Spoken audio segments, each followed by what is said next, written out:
Hey everybody, it's me, Bryson Booker, and I'm back for a special video just for you. So today I wanted to do something different, but not too different. So here's the thing, guys. This July is pretty much marking my first full month with HBO Max. And I wanted to kind of give you like a review / retrospective on the streaming service, because there may be some of you out there that's looking to upgrade your streaming services, or you're looking to give it a try because you've heard so much about it and you're trying to find a person who's used it and has experience with it. And so I've had HBO Max since launch day. It came out May 27th. I pre-ordered it, so I've had it since its launch. The reason why I got it was being a Hulu user for about 2 years. My first streaming service that I got myself was Hulu, and I mainly got Hulu because of its great TV shows, because I love watching old TV shows. So Hulu was really the first streaming service that had these shows that I was looking for. Other streaming services like Netflix and other types of streaming services were taking these beloved shows that I really enjoyed personally off because I guess, they didn't get many views, or it wasn't popular, or it's been on the streaming service for a long time, so they just took it away. Whatever the reason, I didn't like how Netflix was doing my TV shows. I'm like, why can't they just keep them on there? So I figured, why don't I just do Hulu? Because Hulu has all my favorite TV shows. But, being with Hulu for a couple of years, even though Hulu is great at TV, their downside is movies.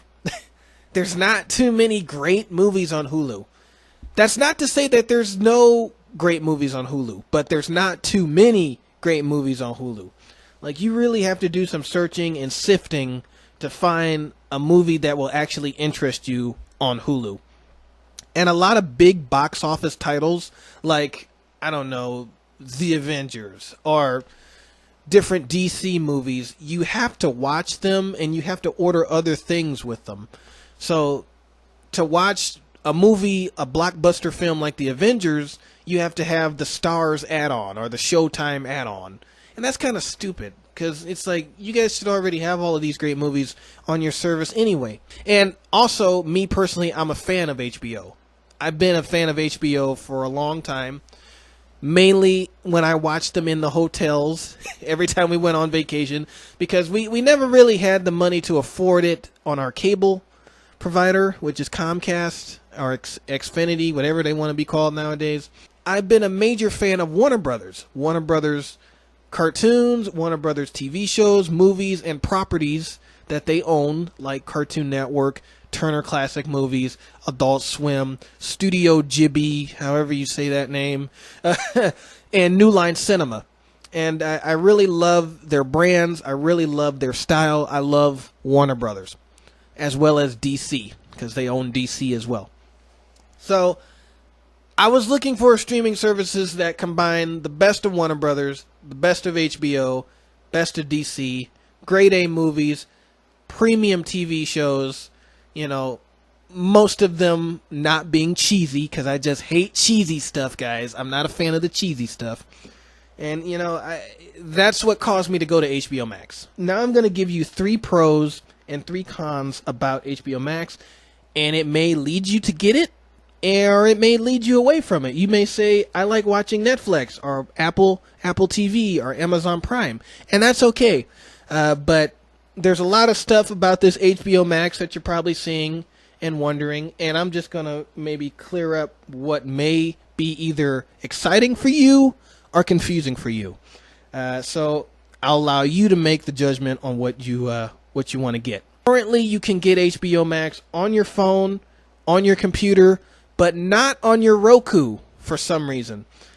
For some reason, HBO Max is not yet compatible with Roku TVs, Roku-enabled TVs, or Roku streaming devices. So if you're thinking about watching this on Roku, you can't yet.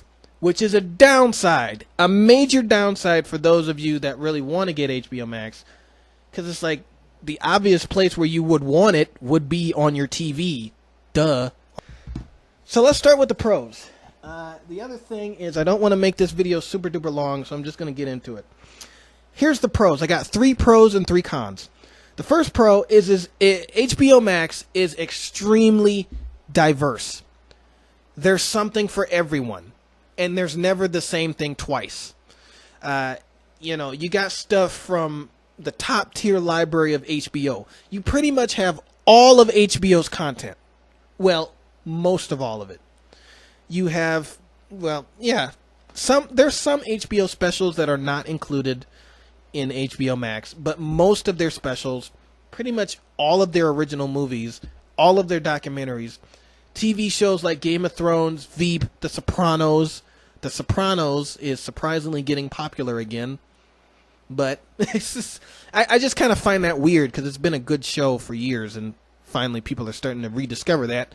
But anyway, The Sopranos, Veep, other HBO original series that are new, like Insecure. They have the new shows on there, like I May Destroy You. Let's see what else they got here. Perry Mason, their new kind of, I guess, documentary style of movie, TV show. I don't really know what it is. I didn't see it yet, but they got Perry Mason on here. They update their documentaries, and so many of their new documentaries, as soon as they're aired on HBO, they immediately come to HBO Max. So you don't have to wait 2 months after an Insecure episode airs on HBO. As soon as that Insecure episode airs on HBO, it's on HBO Max. The programming is extremely diverse. So you have the best of HBO. All of HBO, pretty much. Not just the best. You have all of HBO. Plus, you have the best of Warner Brothers. All of their TV shows. So for those of you who like watching stuff on the CW, those of you who like Katie Keene, those of you who watch shows like Arrow, those of you who watch shows like Batwoman, all of that stuff from the CW is on HBO Max. So you got TV shows like that. TV shows that are also owned by Warner Brothers, like The Big Bang Theory. Friends. Friends is on here. The Big Bang Theory. The Fresh Prince of Bel-Air. All of those shows are owned by Warner Brothers, and so they put those shows on HBO Max. You have great titles from Cartoon Network. You got New Line Cinema stuff like Blade and Blast to the Past, or Blast from the Past, I'm sorry. Movies from New Line Cinema. You got all of these great titles, so diverse, so big, you'll never see the same thing twice. You'll always come across something new. And that kind of goes into my second pro. My second pro for HBO Max is their brands and their franchises that you know and that you trust and that you love. Harry Potter, Sesame Workshop, Turner Classic Movies, DC, properties that you've heard of, properties that are not foreign to people. Sometimes, I'm going to be honest with you, when you watch movies on Netflix and when you watch some movies on Hulu, sometimes you don't know what studio created it. It's like, who are these people? Or it's some sort of indie film, independent film that really, is kind of sketchy. With HBO Max, you're not getting any sketchy content. All of this stuff is from established creators, established companies that are known and that are trusted to provide great content. Warner Brothers being the biggest, Although some of Warner Brothers stuff is a bit, most of it is trusted, proven, and respected. That in itself is a great thing. So their brands and their franchises, like Harry Potter. Harry Potter is a trusted, recognizable franchise, and all 8 movies are on HBO Max. Everybody knows about Harry Potter. There's a theme park about Harry Potter. It's a trusted, respected franchise. And it's stuff like that you'll see on HBO Max. The third pro is that pretty much it's like my first pro. There's never the same thing twice. You can be on there all day watching different stuff that you've never seen. And plus, you get the best of HBO's movie library, because HBO has access to movies that many of these other streaming services just don't. Because they're not in that league as HBO. HBO owns a lot of movies, and they air a lot of movies. And a lot of the movies that they air, like X-Men, Paramount movies like Tomb Raider and School of Rock, a lot of these movies have been on constant rotation on the HBO network, and they just plop them on HBO Max because, well, yeah, they're familiar titles. They're familiar titles for the brand. So that's a great thing.